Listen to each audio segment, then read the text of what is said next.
All right, y'all, it's that time again. It is time for a wife guy segment. It's been a while since we've done a wife guy segment, but we are going to remedy that, and we're going to do it right now. So, Krystal was invited on Piers Morgan Uncensored, and the topic was these pro-Palestine protests that are happening at Columbia and now NYU and elsewhere.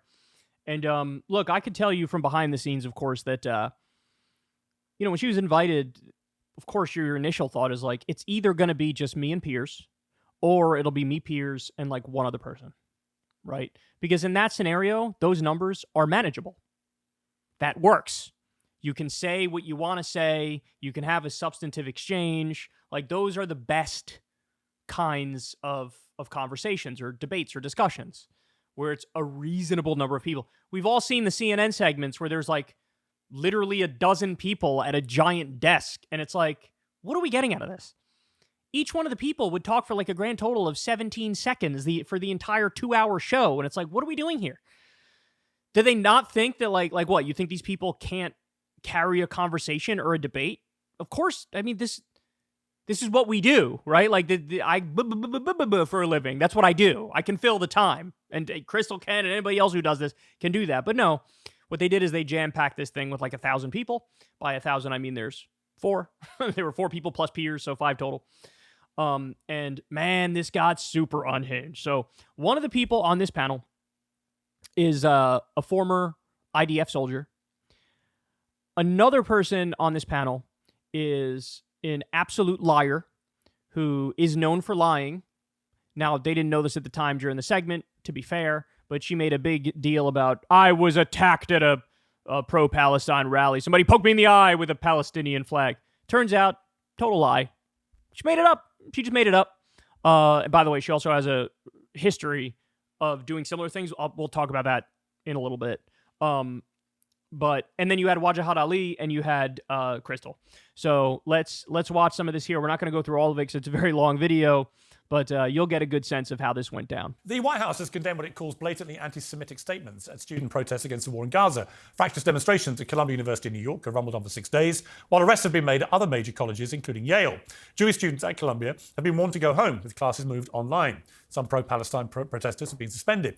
Critics say this is a free speech issue, conflating criticism of Israel with hatred of Jews. Others say it's simply unacceptable that Jewish students do not feel safe. We're joining me now to discuss all this are the editor of the Yale Free Press. The Jewish students who are actually unsafe are the ones who are leading groups like Jewish Voice for Peace. It's the pro-Palestine Jews. It's the anti-Zionist Jews who have a target on their back and are getting canceled and are getting censored. It's them. And the NYPD is coming to crack their skulls. The idea that it's Zionists who are unsafe, get the fuck out of here.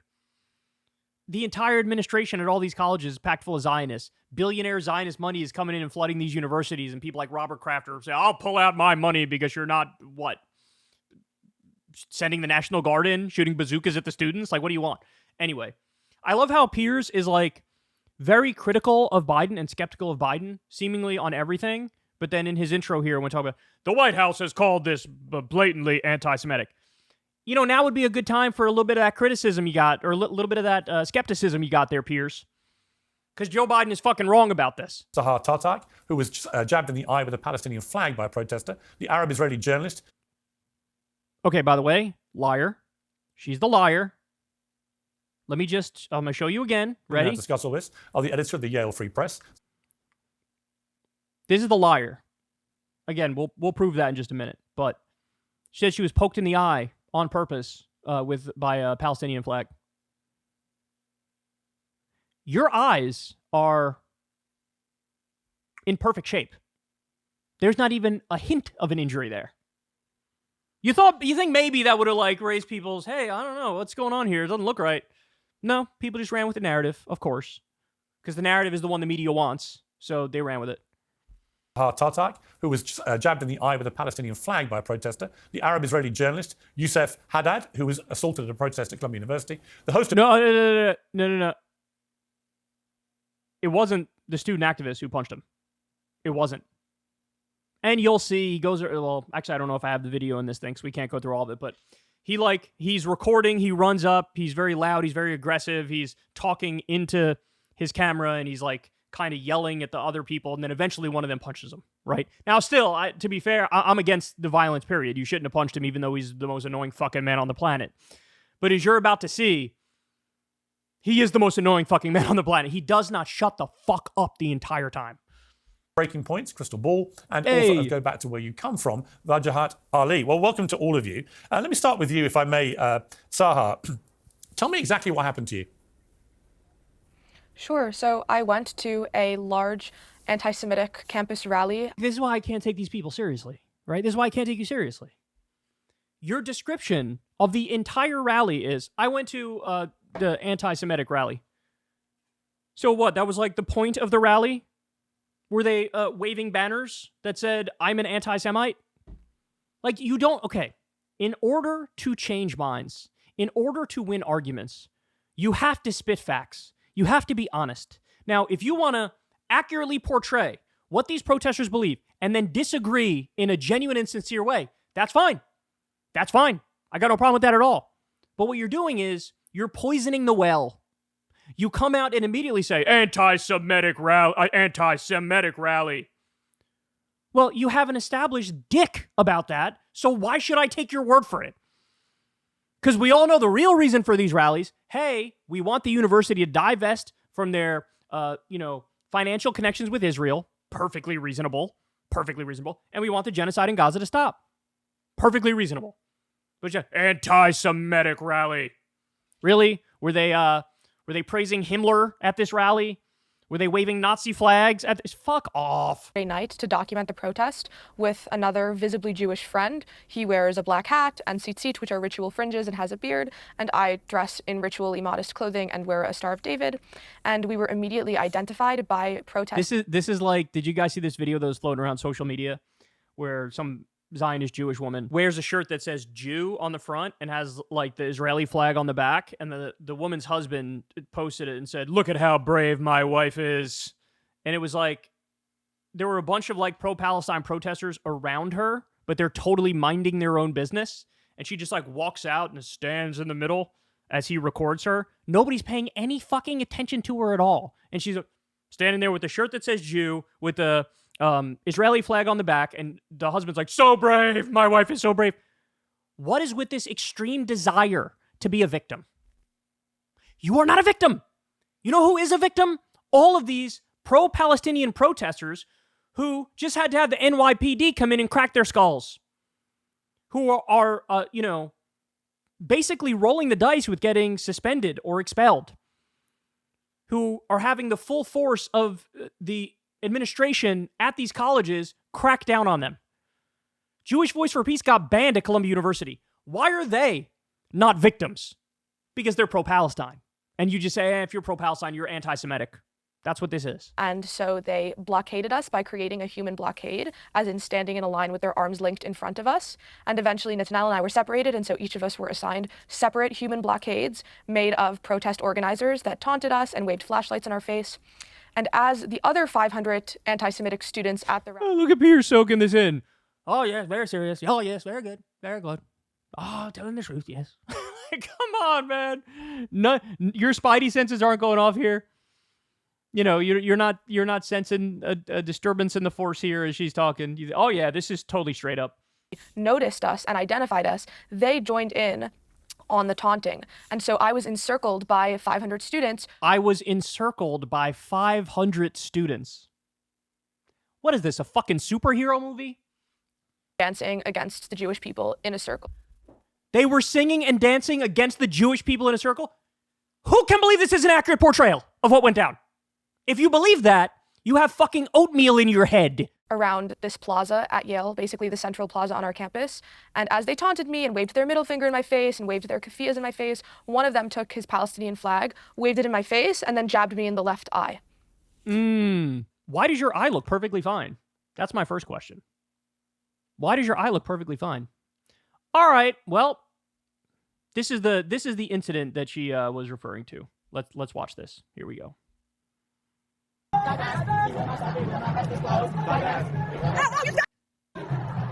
That's it. That's the incident. I had it on double speed. Here, I'll slow it down for you guys. She's recording. Okay.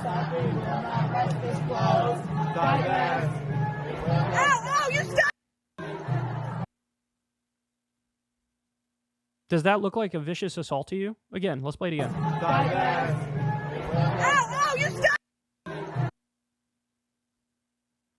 She's recording. She's recording. Does anybody want to come out and issue some fucking corrections here?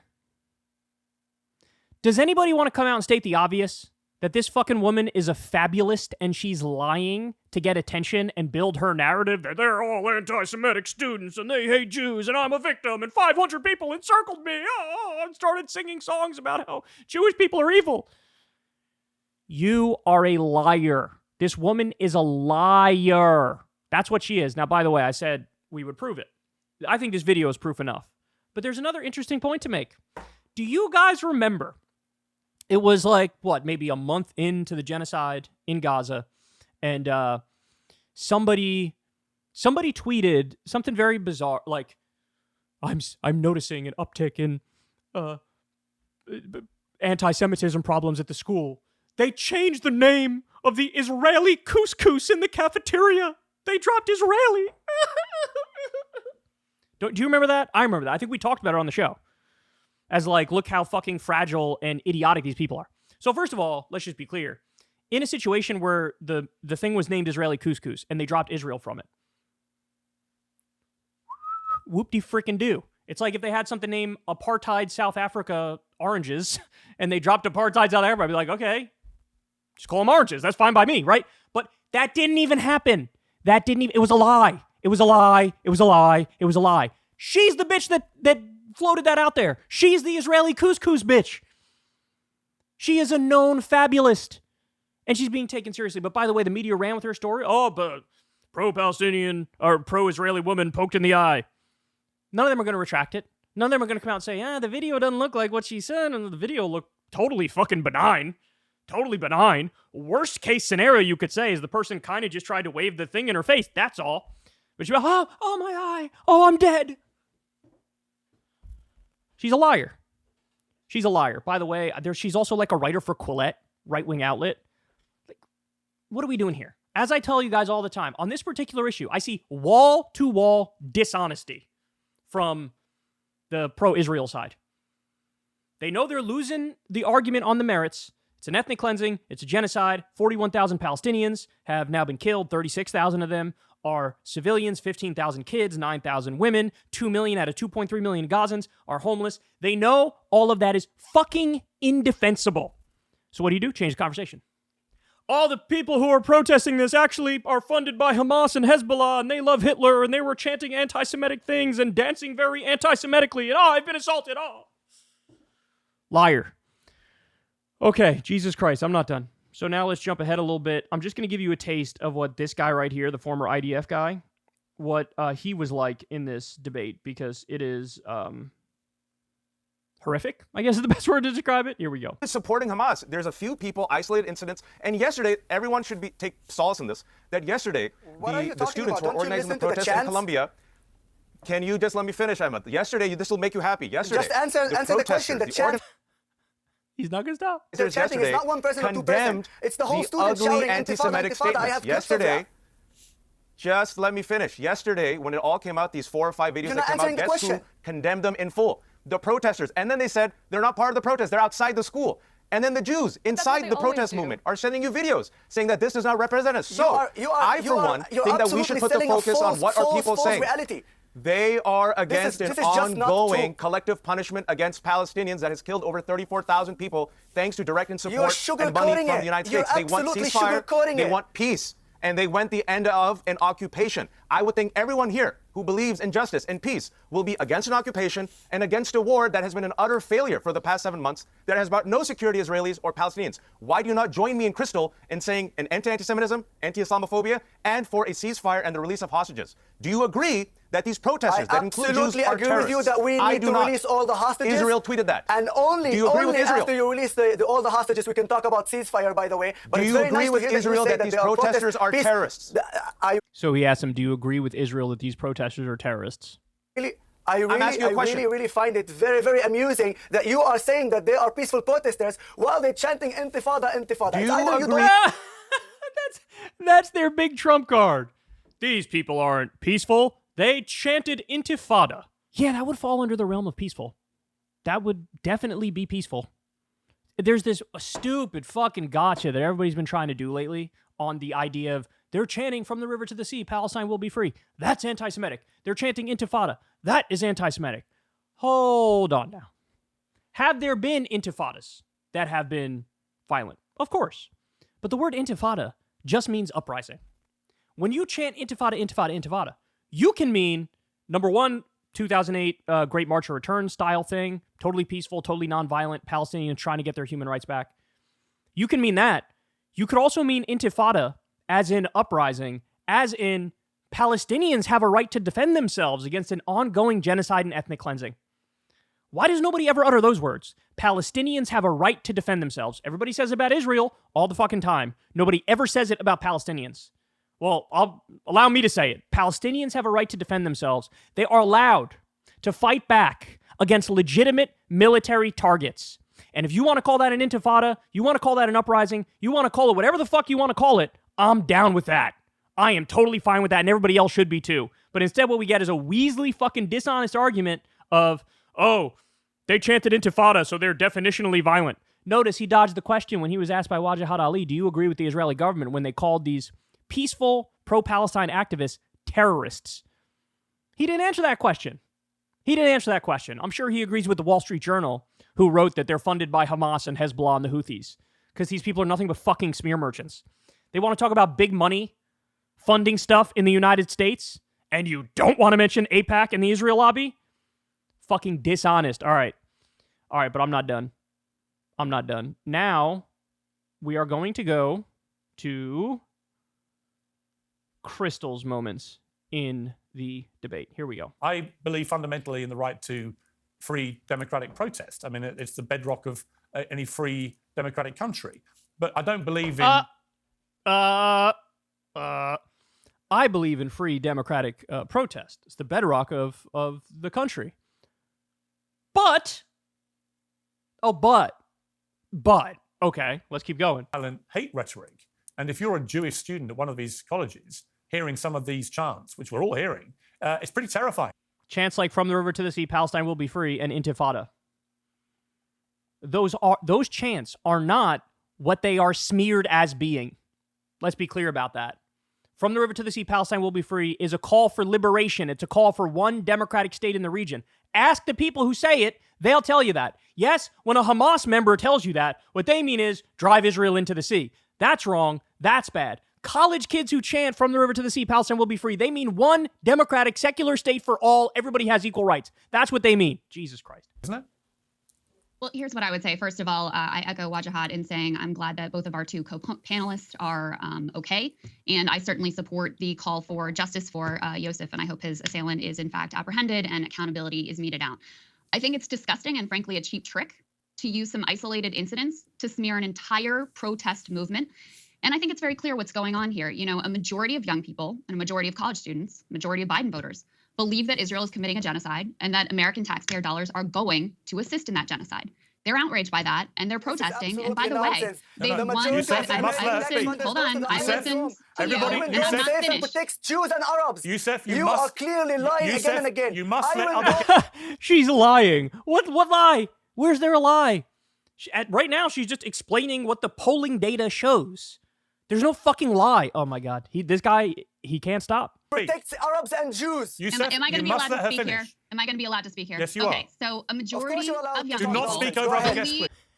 He can't stop. That Israel is committing a genocide and they are protesting that. And by the way, they've won the argument. If you look at now, it's 60-40 against sending military aid to Israel. It's a majority that disapprove in America of Israel's action with regards to the Gaza Strip.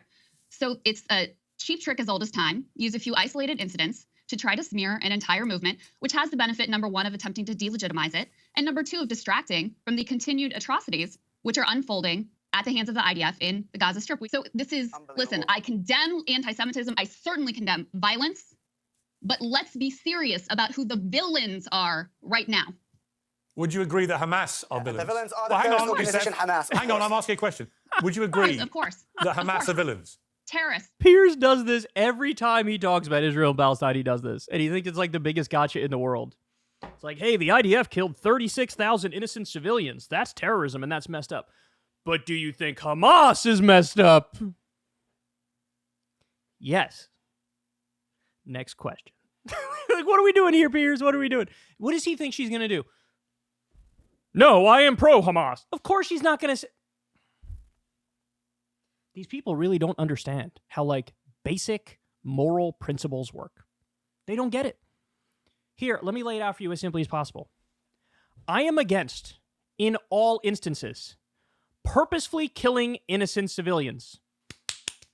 That's it. We're done. We're done. I'm against that. I'm against that. I'm against it when Hamas does it. I'm against it when the IDF does it. And by the way, the IDF has killed more innocent civilians, both as a raw number and a percentage compared to Hamas.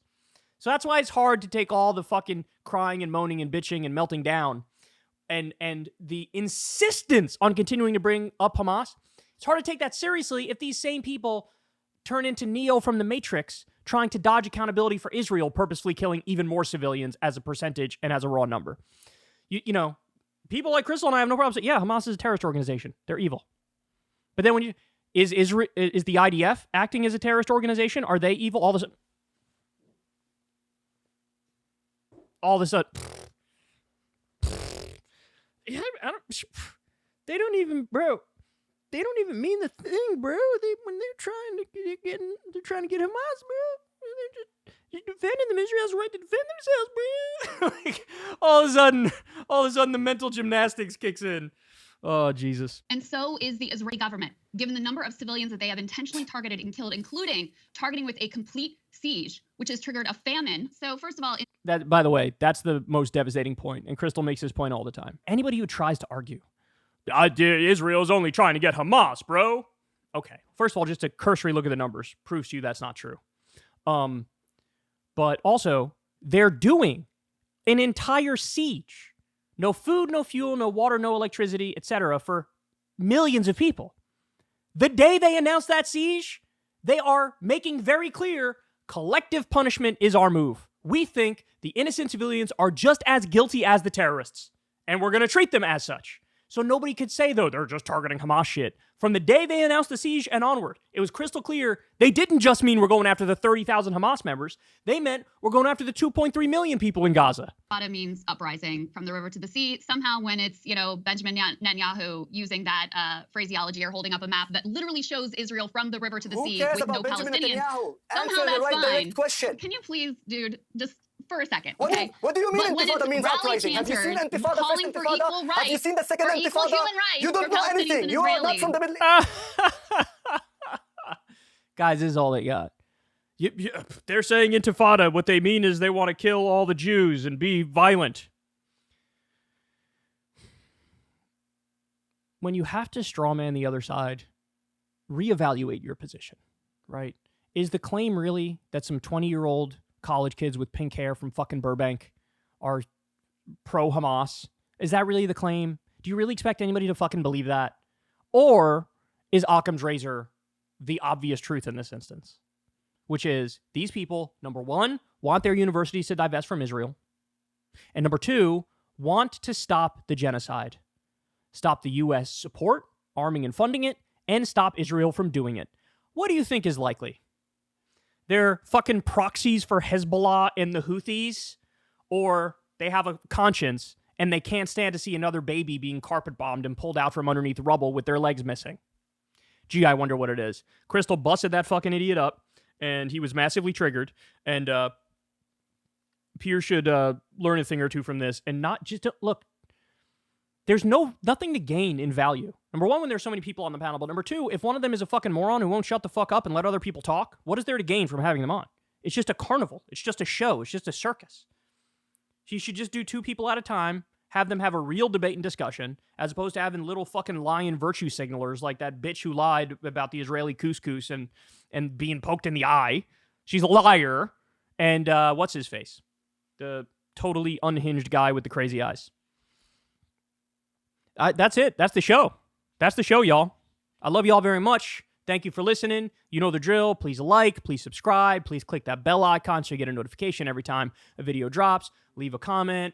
Thank you to everybody who supports the show on Patreon. Please consider supporting if you're not. I never have ever talked to an advertiser. I'm very proud of that fact, but you guys help fund this show from the ground up as a result. I'm leaving a lot of money on the table by not working with advertisers, but it's not really about the money. So if you guys can donate $2 a month, $5 a month, whatever it is, that helps out tremendously.